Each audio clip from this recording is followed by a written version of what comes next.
give you the light of Erendi, our most beloved star.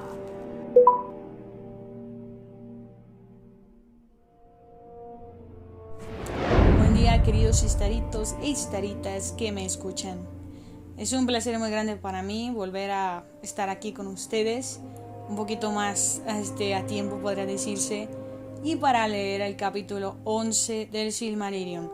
Dije yo que era el más corto la última vez y creo que, no sé, me equivoqué o quizás tenía razón, no sé. Se parece un poco a la cantidad de hojas que tiene el capítulo anterior de los Sindar, pero igual creo que sí sigue siendo el más corto. No sé, déjenme su opinión. ¿Cuál es el capítulo más corto a su opinión del Silmarillion o de toda la saga de Tolkien? Me gustaría saberlo. Y pues bueno, espero que estén preparados para pasar un buen rato. Ya saben que toda la música que van a escuchar es propiedad de Thomas Newman, Howard Shore, Stan Lockenfield, y si en algún momento incluyo a otro compositor, aquí van a tener su nombre en el video y también el nombre de la canción para que lo busquen. Espero que estén ya dispuestos con un buen sitio, algo cómodo. No sé si está haciendo frío, un buen chocolate caliente, un café, y si no, lo que ustedes prefieran. Y sin más por agregar, comenzamos. Capítulo 11. Del Sol y la Luna y el ocultamiento de Valinor.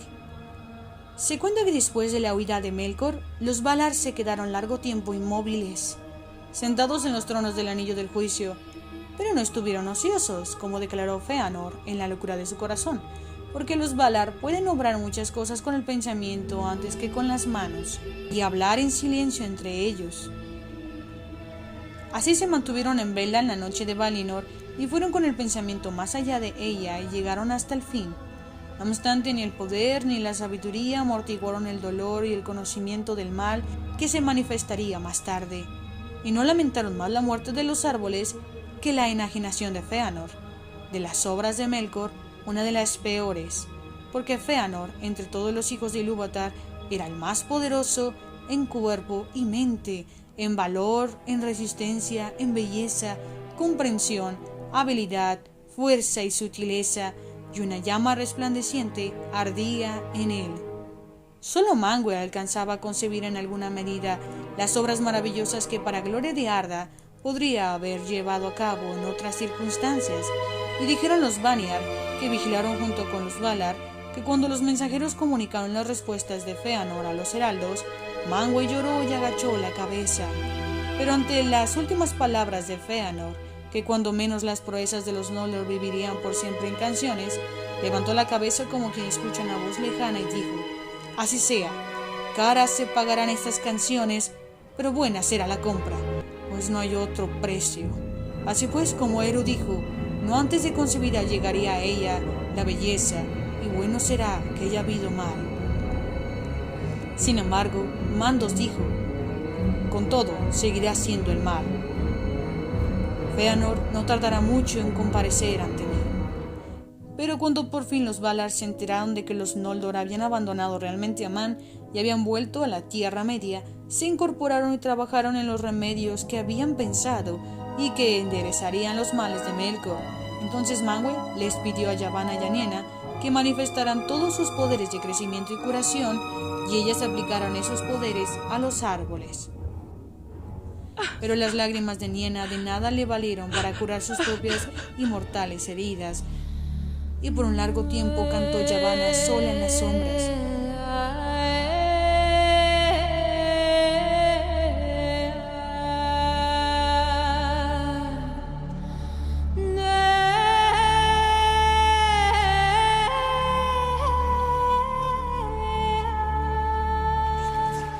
No obstante, aun cuando vacilara la esperanza y se quebrara la canción, Tel'Verin dio por fin en una rama sin hojas una gran flor de plata, y el laurelin una fruta de oro. A estas recogió Yavanna, y entonces los árboles murieron, y los troncos sin vida se levantaron todavía en Valinor, como en memoria de las alegrías de antaño. Pero la flor y la fruta las dio Yavanna a Aule, y Manwë las consagró. Y el pueblo de Aule construyó las naves que las llevarían y preservarían el esplendor de aquellos dones, como se cuenta en la Narcilian, la canción del sol y la luna. Los Valar dieron estas naves a Barda para que se convirtieran en lámparas del cielo. con un fulgor mayor que el de las estrellas por estar más cerca de Arda, y ella les otorgó el poder de trasladarse por las regiones inferiores de Himen, y las hizo viajar en cursos establecidos sobre el cinturón de la tierra, desde el oeste hacia el este y de vuelta.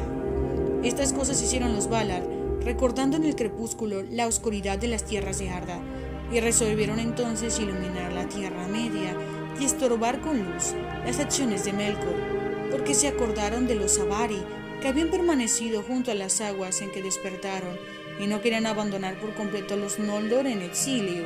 Y Manwë sabía también que se acercaba la hora de los hombres, y se dice que así como los Valar le hicieron la guerra a Melkor por el bien de los Quendi, así ahora la evitarían por el bien de los Isildur, los nacidos después, los hijos menores de Ilúvatar, porque tan grandes habían sido las heridas abiertas en la Tierra Media durante la guerra contra Utumno, que los Valar temían que aún ocurriera algo peor, por cuanto los Isildur serían gente mortal, y menos aptos que los Quendi para enfrentar el temor y los tumultos. Además, no le estaba revelado a Manwë dónde aparecerían los hombres, al norte, al sur o al este. Por tanto, los Valar lanzaron la luz, pero fortalecieron la tierra en que morarían los hombres. Isil, la refulgente, llamaron los Vanir de antaño a la luna, flor de Telperion en Valinor, y Anar, el fuego de oro, fruta de Laurelin, llamaron al sol. Pero los Noldor los llamaron también Raná, la errante, y Basá, el corazón de fuego, porque el sol se erigió como signo del despertar de los hombres y la declinación de los elfos. Pero la luna alimenta la memoria de los hijos de Ilúvatar. La doncella, a quien los Valar escogieron entre los mayas para gobernar la barca del sol, se llamaba Arien, y quien gobernaba la isla de la luna era Tilion. En los días de los árboles, Arien había cuidado las flores de oro de los jardines de Vana, y las había regado con el refulgente rocío de Laurelin. Pero Tilion era un cazador de las huestes de Orome, y tenía un arco de plata. Era un enamorado de la plata, y en los días de descanso abandonaba los bosques de Orome, entraba en Lórien y se tendía a soñar junto a los estanques de este, entre los entremecidos rayos de Telperion. Y Tilion rogó que se le encomendara la tarea de cuidar por siempre la última flor de plata. Arien, la doncella, más poderosa que él, fue escogida porque no había tenido miedo del calor de Laurelin, que no la había dañado, pues ella era desde un principio un espíritu de fuego a quien Melkor no había podido engañar ni atraer. Demasiado brillantes eran los ojos de Arien para que ni siquiera los Eldar pudiesen mirarlos. Y abandonando Valinor se había despojado de la forma y los vestidos que como todos los Valar habían llevado allí hasta entonces, y se convirtió en una llama desnuda de terrible esplendor. Isil fue la primera luz que hicieron y prepararon, y la primera en levantarse en el reino de las estrellas, y la primogénita de las nuevas luces, como lo había sido Telperion entre los árboles. Entonces por un tiempo el mundo tuvo luz lunar, y muchas cosas se agitaron y despertaron, que habían estado guardando largamente en el sueño de Yavanna. Los siervos de Morgoth estaban muy asombrados, pero los elfos de las tierras exteriores miraron arriba con deleite, y mientras la luna se alzaba por sobre la oscuridad occidental, Fingolfin ordenó que soplaran las trompetas de plata.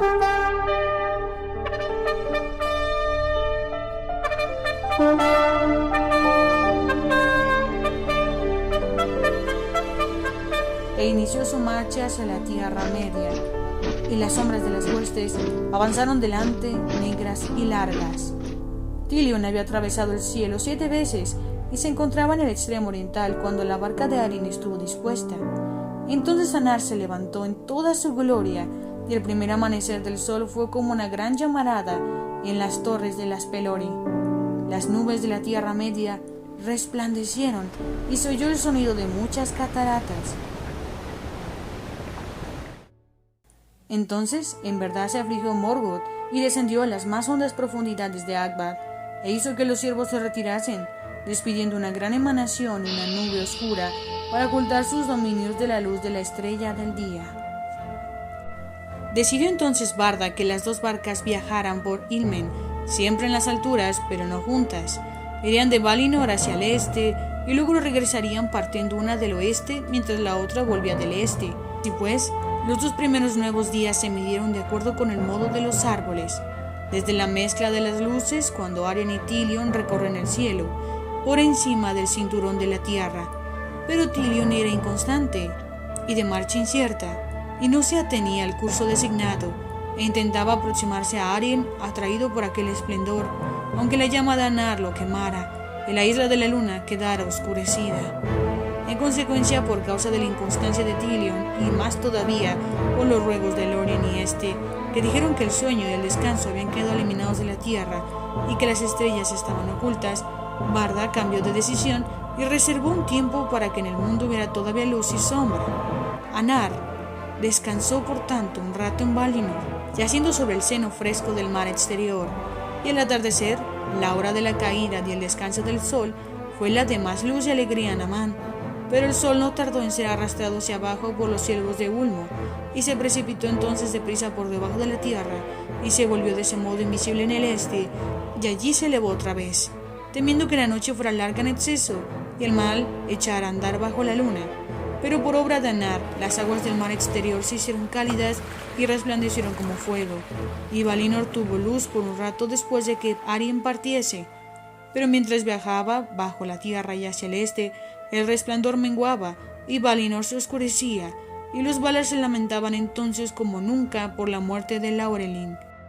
Al amanecer, las sombras de las montañas de la defensa se extendían pesadas sobre el reino bendecido. Barda ordenó a la luna que viajara de igual manera, y luego de avanzar bajo la tierra que se levantara en el este, aunque solo después de que el sol hubiera descendido. Pero Tilion avanzaba con paso incierto, como lo hace todavía, y aún se sentía atraído por Arien, como siempre le ocurrirá, de modo que con frecuencia puede vérselos juntos por sobre la tierra, ya acaece a veces que él se le acerca tanto que su sombra rebana el brillo del sol y hay oscuridad en medio del día. Por lo tanto, y desde entonces, los Valar contaron los días por la llegada y la partida de Anar hasta el cambio del mundo, porque Tilion rara vez se demoraba en Valinor, y en cambio iba deprisa. Y a menudo por la tierra occidental, por Avatar o Araman o Valinor, y se sumergía en el abismo de más allá del mar exterior, marchando solo en medio de las grutas y cavernas que se abren en las raíces de Arda. Allí a menudo erraba largo tiempo y se demoraba en volver. Además, al cabo de la larga noche, la luz de Valinor era aún más abundante y hermosa que en la Tierra Media, ya que el sol descansaba allí, y en esta región las luces del cielo se acercaban a la tierra. Pero ni el sol ni la luna son capaces de resucitar la luz de antaño, que venía de los árboles antes que los tocara el veneno de un Goliat. Esa luz vive ahora solo en los Silmarils. Pero Morgoth detestaba las nuevas luces y quedó por un tiempo confundido ante este golpe, tan inesperado que le asestaron los Valar. Entonces atacó a Tilion, enviando contra él el espíritu de sombra, y hubo lucha en Ilmen, bajo el curso de las estrellas.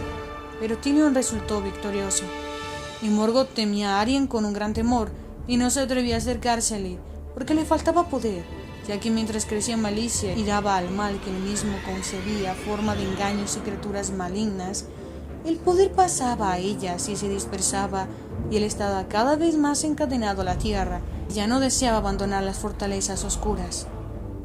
Se escondía junto con los ciervos, pues no soportaba el resplandor de los ojos de Arien, y sobre las tierras próximas a su morada había una montaña de vapores y grandes nubes. Pero al ver a Tilion atacado, los Valar tuvieron una duda, pues no sabían de lo que eran capaces aún la malicia y la astucia de Morgoth. Resistiéndose a hacerle la guerra en la Tierra Media, recordaron no obstante la ruina de Almarén y resolvieron que no le sucedería lo mismo a Valinor. Por tanto, en ese tiempo fortificaron de nuevo las tierras y levantaron los muros montañosos de las Pelori, que alcanzaron una altura desnuda y terrible, al este, al norte y al sur.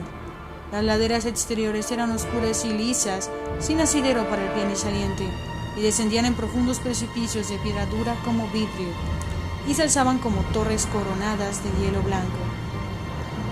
Se las sometió a una vigilancia insomne, y no había paso que las atravesara, salvo solo el Carasiria.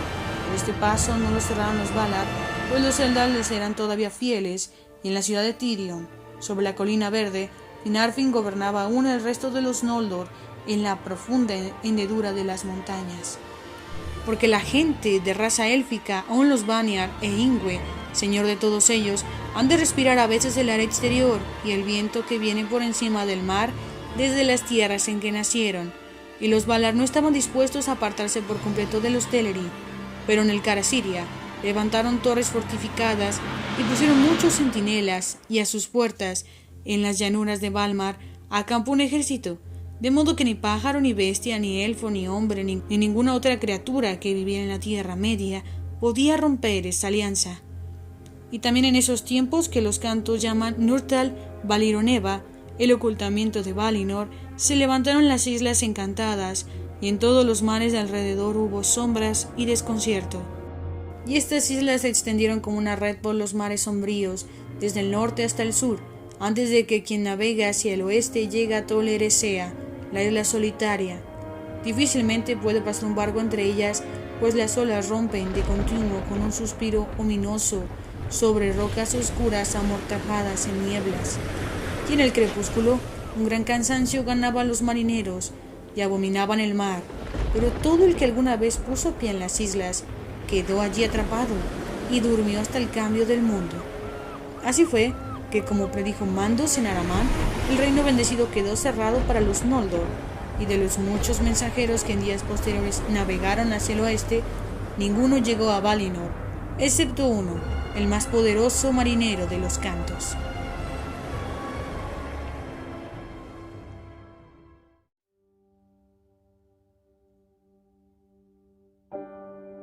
Y así termina el capítulo 11 del Silmarillion, del Sol y la Luna, y el ocultamiento de Valinor. Ya se imaginarán por dónde va mi opinión.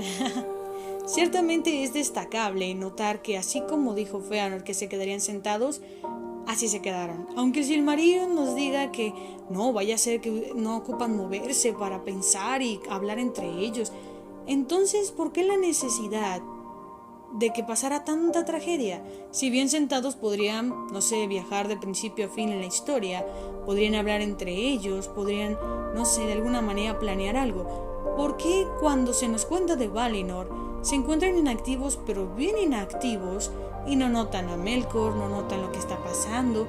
Bueno, si estos tipos son tan increíbles, ¿por qué no lo hicieron antes? Sentarse en el sillón de pensar y hacer algo que valiera la pena.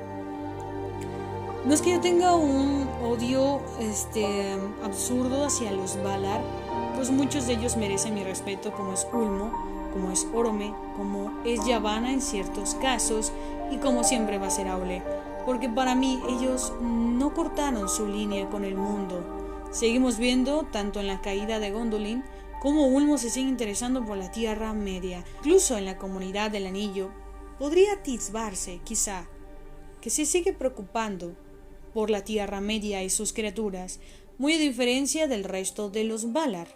No culpo a Barda de esto, sino la culpo por permitir que su esposo tome decisiones equivocadas, porque ejemplo de matrimonios a matrimonios, vemos aquí a Thingol y a Melian, como Melian lo aconsejó de manera tan eficaz que Thingol se convirtió en el rey más amado por muchos y el más próspero de toda la Tierra Media, bajo mi opinión, como elfo. ¿Por qué no pudo pasar lo mismo con Manwë? Dejó que tomara todas las decisiones porque era el rey, pero un rey sin consejo no puede ser buen rey, y eso está establecido incluso en nuestra propia historia. Si Barda hubiera aconsejado más a su esposo, las cosas quizá no hubieran venido a este punto. Pero tampoco es que Manwë pidiera mucho consejo. Podemos ver que cuando admite a Melkor, sabía bien que Ulmo y Tulkas no estaban de acuerdo, y sin embargo se hizo de la vista gorda, como decimos en mi país. Y es muy curioso que en la primera hoja de este capítulo, del capítulo 11, se menciona que, en efecto, Manwë admite que Fëanor era todo lo que yo les he dicho a lo largo de todo este tiempo. El más sabio, el más valiente, el más ingenioso, el más talentoso, el más hermoso. O sea, casi podría decirse que Tolkien vació todos los elogios hacia él. No se habla de esta manera de Fingolfin, jamás. Y curiosamente, cuando se menciona a Fëanor en estos atributos, se menciona 3 veces en todo el Silmarillion. Qué ironía, ¿no? Pero aquí, Manwë, puedo verlo en la primera hoja de este capítulo, y ustedes también pueden hacerlo. Se nota que realmente se da cuenta que Fëanor era todo esto, y que si hubo un corrompimiento, fue por causa suya, fue por su culpa. Porque pudo ser más increíble, más capaz, pero las circunstancias no lo permitieron. Esas circunstancias, hay que ser honestos, chicos, aun si tú que me oyes eres fan de Manwë, ¿quién metió a Melkor en Valinor? Manwë. No escuchó a sus consejeros, decidió darle 3 edades, que para un tipo que es supuestamente inmortal, es ridículo. Es como ponerlo, no sé, sentado en una sillita 5 minutos. Ni hubo ni siquiera escarmiento doloroso cuando sabemos que torturó, lastimó, hirió, maltrató y traumó a la raza de los elfos. Y es irónico que ninguno de los elfos sepa quién era. Lo podemos ver cuando se habla de Thingol y su reino, que ellos no saben quién son los orcos. Luchan contra sus propios hermanos que les tocaron circunstancias sumamente negativas y nadie sabe quién fue el responsable. Eso sí es injusto. No les digo que dejen que los orcos los maten, no. Pero si tan solo supieran que eran el responsable, no los maldicirían tan fuertemente. Los orcos son los más odiados, pero ¿alguien se ha detenido a pensar que fueron antes de ser orcos? Me refiero a los orcos de Silmarillion, y está bien establecido que fueron elfos, que arrastrados por Melkor bajo artes lentas de tortura, como dice Silmarillion, fueron corrompidos a esta magnitud. Son individuos que aún incluso se pueden procrear porque siguen teniendo vida, pero una vida muy languidecida, muy entristecida, muy distorsionada, porque Melkor no puede hacer nada con vida, entonces la pasó corrompiendo criaturas. Podemos ver que esta chica de fuego llamada Arien molestaba grandemente a Melkor y nunca pudo corromperla. Quiere decir que todas sus criaturas al fin del día son corrompidas. El Silmarillion lo dice, no puede crear nada con vida, así que todo lo corrompió. Qué fuerte. Los delitos de Melkor solo se aumentaban y los Valar lo permitieron. Porque no vayamos a destruir el mundo de nuevo. ¿Cuánto tiempo tardaron en venir los elfos y mientras Melkor hizo y deshizo? No sabemos cuándo van a llegar y por eso vamos a ser tan irresponsables de dejar que pase lo que pase en la Tierra Media. Esta decisión se repite, pero con los hombres, que incluso vemos que hacen esta fortificación de Valinor, como si Melkor hubiera ocupado pedir permiso, tocar una puerta, romper un muro para entrar a Valinor.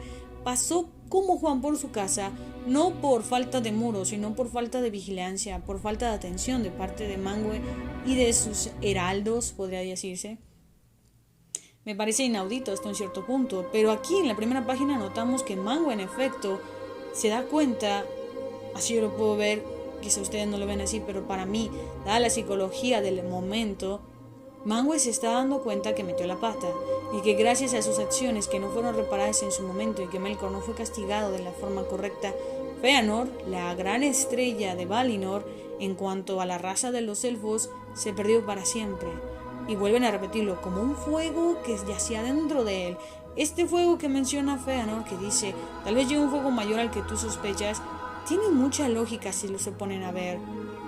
Muchos me dicen, sí, Fingolfin peleó contra Melkor. Bueno, sí, pero ya para entonces Melkor era un jirón, porque esto sucede mucho después del establecimiento de los Sindar, del oscurecimiento de Valinor. Sucede muchísimo después, ya cuando Fingolfin se establece en la Tierra Media. Y antes de este capítulo 11, en el 10, se nos habla de que Melkor ya está debilitado.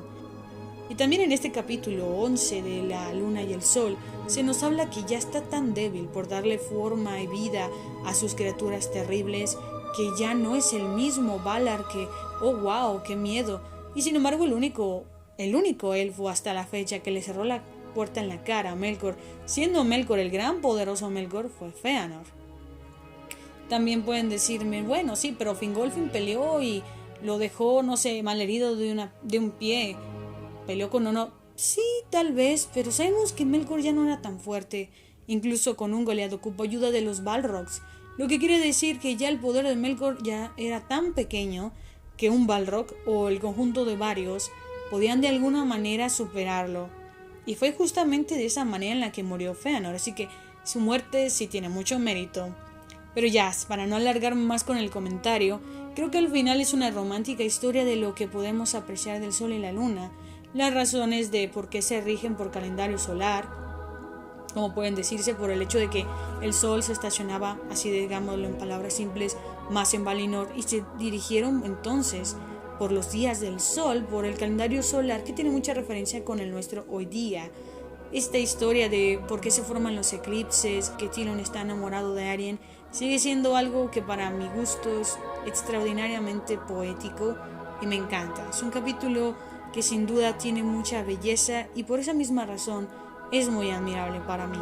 Pero bueno, ustedes déjenme sus comentarios de qué opinan, qué piensan. Si les gustó este capítulo, por favor recomiéndelo con otro fan Tolkien, le van a hacer un favor.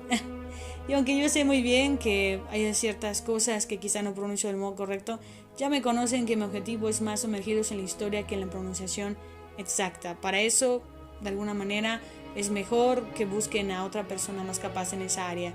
Pero en fin, les mando un enorme abrazo, corazones negros para todos ustedes y nos estaremos viendo, queridos Istaritos. Mantengan la frente en alto y acabar con los orcos y Morgoth. Namarie.